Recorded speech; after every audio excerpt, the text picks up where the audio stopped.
తెలంగాణ వస్తే నిరుద్యోగులకు ఉద్యోగ అవకాశాలు వస్తాయన్నారు. వచ్చిందా? రాలేదే. ప్రతి కేసీఆర్ పరిపాలన వల్ల ప్రతి వ్యక్తి తలసరి ఆదాయం పెరగకపోగా తగ్గిపోయింది. ఒక్కొక్క వ్యక్తి మీద 2.5 లక్షల నుంచి 3.5 లక్షల వరకు అప్పు ఉన్నది. ఇదే విధమైన పందాను కొనసాగించాలంటే చాలా దుర్మార్గంగా అనిపిస్తూ ఉంటుంది. మరి కేసీఆర్ పరిపాలనే ఒక అవినీతిమయం. అందుకే కేసీఆర్ కుటుంబ సభ్యుల మీద సిబిఐ ఎంక్వైరీ జరగాలి, ఇన్కమ్ ట్యాక్స్ కానీ ఈడీ కానీ దర్యాప్తు చేయాలి. అదేవిధంగా మరి కాళేశ్వరం ప్రాజెక్టు ఇంజనీర్ల యొక్క నైపుణ్యంతో కట్టాలి. మరి ఆయన ఎంఏ తెలుగు లిటరేచర్ చదివాడు. ఆయన ప్లాన్తో కట్టితే 1000 కోట్ల కుంభకోణం జరిగింది. ఆంధ్ర కాంట్రాక్టర్ల మాయలో కేసీఆర్ ఉన్నాడు. మరి ఈ విధంగా చెప్పుకుంటూ పోతే పేదరికం పెరిగిపోయింది, నిరుద్యోగం పెరిగిపోయింది, ద్రవ్యోల్బణం పెరిగిపోయింది. మిగులు బడ్జెట్ ఉన్న తెలంగాణ బానిస తెలంగాణగా, ఎడారి తెలంగాణగా ఈరోజు మారిపోయింది. కాబట్టి ఇంత అవినీతికి, ఇంత తెలంగాణ విధ్వంసానికి పాల్పడ్డ కేసీఆర్ను తప్పనిసరిగా సిబిఐ, ఈడీ, ఇన్కమ్ ట్యాక్స్ మొత్తం అన్ని సంస్థలు కూడా కలిసి దర్యాప్తు చేస్తేనే అన్ని విషయాలు బయటపడతాయి.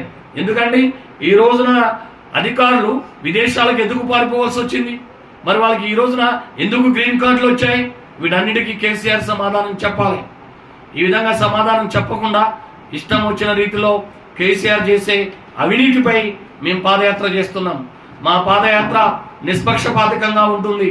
తెలంగాణ రాకముందున్న పరిస్థితులు, తెలంగాణ ఈ 10 సంవత్సరాల్లో దోపిడీకి గురైన విధానాన్ని ప్రతి తెలంగాణ గడప దాటి తెలంగాణ గుండె చప్పుడు ద్వారా మేము వినిపిస్తాం. మా పాదయాత్ర అనేది ఉమ్మడి ఖమ్మం జిల్లా నుంచి ప్రారంభమై నల్గొండ మీదుగా, నిర్మల్ మీదుగా, ఆదిలాబాద్ జిల్లా మీదుగా, ఈ విధంగా మళ్ళా హైదరాబాద్ నుంచి రంగారెడ్డి మీదుగా ఇటు వరంగల్, ఈ విధంగా అన్ని జిల్లాలు చుట్టుముట్టే విధంగా మా పాదయాత్ర ఉంటుంది. తెలంగాణ మిగులు బడ్జెట్ ఉన్న తెలంగాణ ఎడారి తెలంగాణగా, బానిస తెలంగాణగా ఈరోజు మారిపోయింది. బంగారు తెలంగాణ చేస్తామని బ్రతుకులేని తెలంగాణ చేశారు.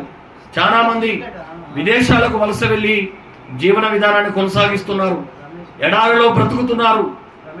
ఈ వింత పరిస్థితి మన తెలంగాణ రాష్ట్రంలో ఎందుకు ఉన్నది అని మేము ప్రశ్నిస్తున్నాం. అందుకే టిఆర్ఎస్ పార్టీ పేద ప్రజల ఆశల కోసం, ఆశయాల కోసం, ఆకాంక్షల కోసం ఏర్పడిన టిఆర్ఎస్ పార్టీని బీఆర్ఎస్ పార్టీగా మార్చారు. ఆయన ప్రధానమంత్రి కావాలి దేశానికని. ఉన్నది పోయింది, ఉంచుకున్నది పోయినట్లుగా రెండింటికి వచ్చేట రేవడైపోయింది. ఈరోజు అదే టిఆర్ఎస్ డెమోక్రటిక్ పార్టీతో మేము ప్రజల ముందుకు వెళ్తున్నాం. కేసీఆర్ చేసిన అవినీతిని ప్రజల ముందు ఎండగట్టడానికి నిర్ణయించుకున్నాం.